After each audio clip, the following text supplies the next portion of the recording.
What is up, everyone? Welcome to Car Vlog. Booyah.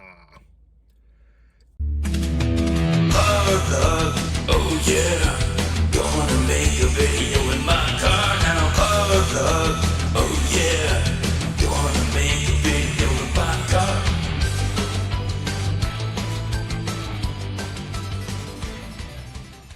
Anyway, today's topic is gaming goals. We all have them, and sometimes we get there, sometimes we don't actually follow through. I just finished Maximo on PS2. I really liked it.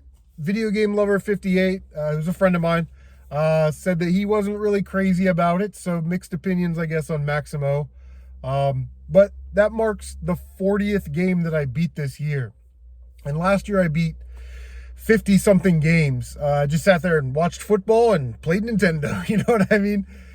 But my goals every year are like 12 to 24 new games, games I've never beaten before, not necessarily brand new, hot off the shelf games.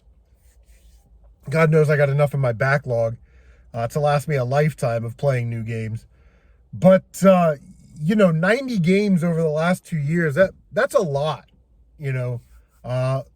people like Captain Algebra and Linda, man, they really put it down, and they put in like hundreds of games every year. And, I just don't have that in me. But, 90 games over the last couple of years is really, really high. So, again, I think my gaming goals need to kind of scale back a little bit and measure that out a little bit more, just so I have more free time. But, yeah, what are your gaming goals per year? Do you have gaming goals per year? But I just thought that was interesting. I was looking at my list and I went, wow, 40 games. And like Nier Automata, that was like 100 hours. You know what I mean? So that was 2.5 weeks worth of work, to play and beat that game. But it was a great game.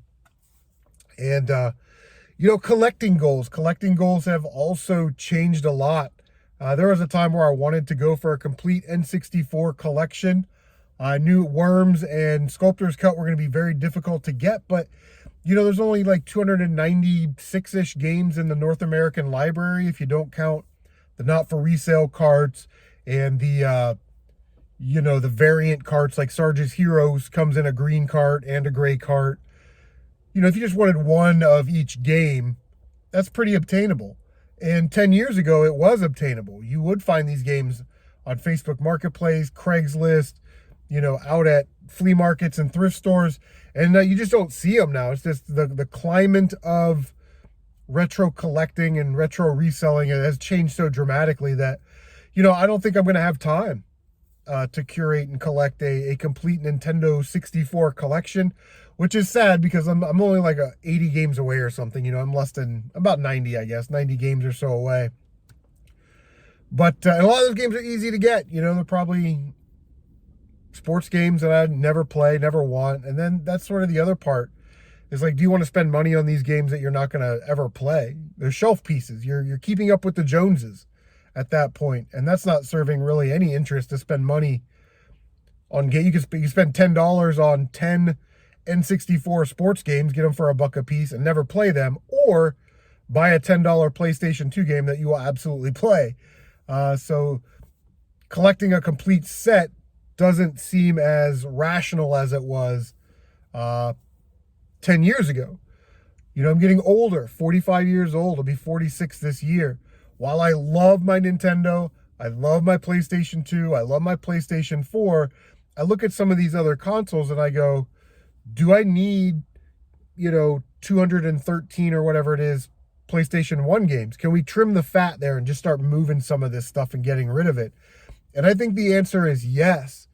But there's two factors for me that make it really, really hard to sell games that are in the collection. One is that there's a psychological keeping up with the Jones aspect of it. But the other aspect is I know I'll never get it again. And I spent blood, sweat, and tears curating my collection, and just to let it go is difficult, And then I think like the third thing is like, I'm not desperate to sell my games. Thank God. Like I don't have a car that went down. I don't have like medical bills or debt that I need to pay. So There's nothing really rushing me into selling any of my video game collection, but I think a good, healthy place to start is to trim the fat on consoles that I will never play the games on. So like PlayStation 1, I need to kind of slim that out a little bit. Nintendo 64, probably need to slim that out a little bit. Super Nintendo to a degree, although I'm a little hesitant to give Super Nintendo an axe because I love it so much. You know, I grew up with the Super Nintendo. But yeah, I mean, I got like stacked this thick of N64 manuals that I don't even like. NBA Live, like I don't care. You know what I mean? Like, so I'm sure somebody will lot them up, or I'll lot them up and somebody will want the manuals. But I don't know. I just kind of was looking around and was like, do I need 3 Sega Genesis? Do I need 2 Ataris? Do I need, you know, and you want to keep the consoles around for testing, but I don't know. What are your guys' yearly collecting goals when it comes to playing games?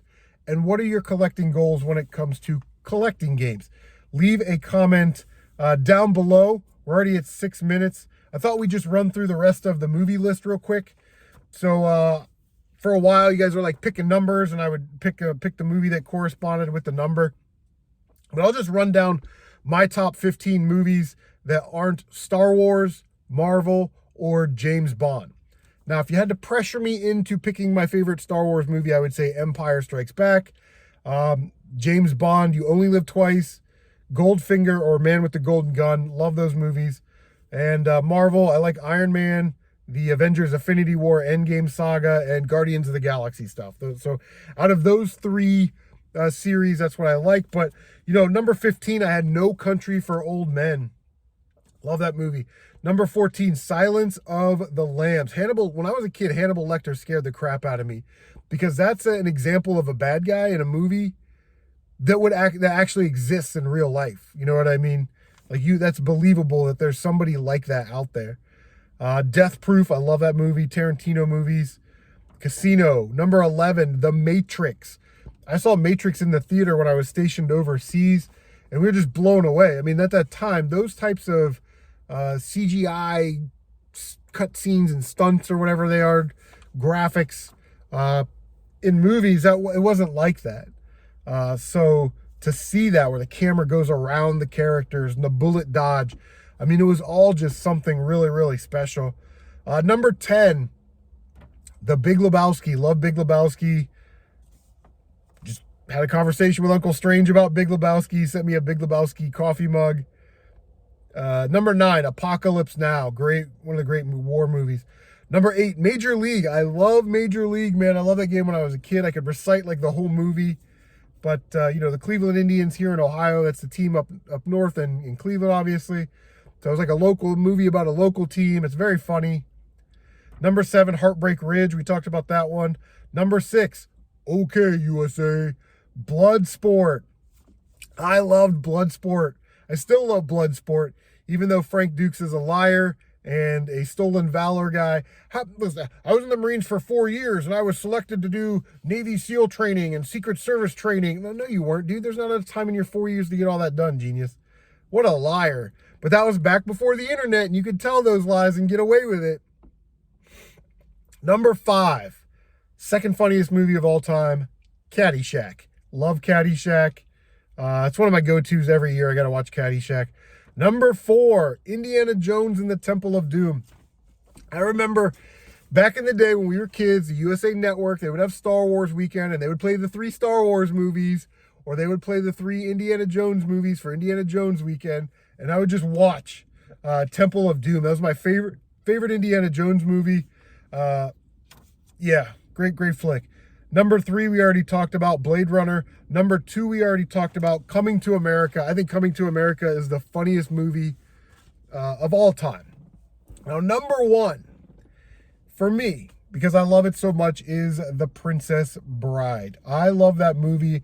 I watched it with my daughter last year. I'm going to pull her up from the basement at some point this year, and I'm going to make her watch it.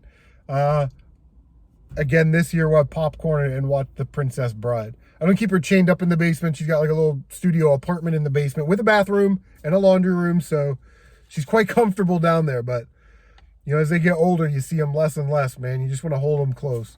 But The Princess Bride, it was a movie that I loved when I was a kid. I used to rent it. Andre the Giant's in it. How can you not like a movie with Andre the Giant in it? But it's just good, wholesome family fun, and it's a great story. So Princess Bride comes in at number 1.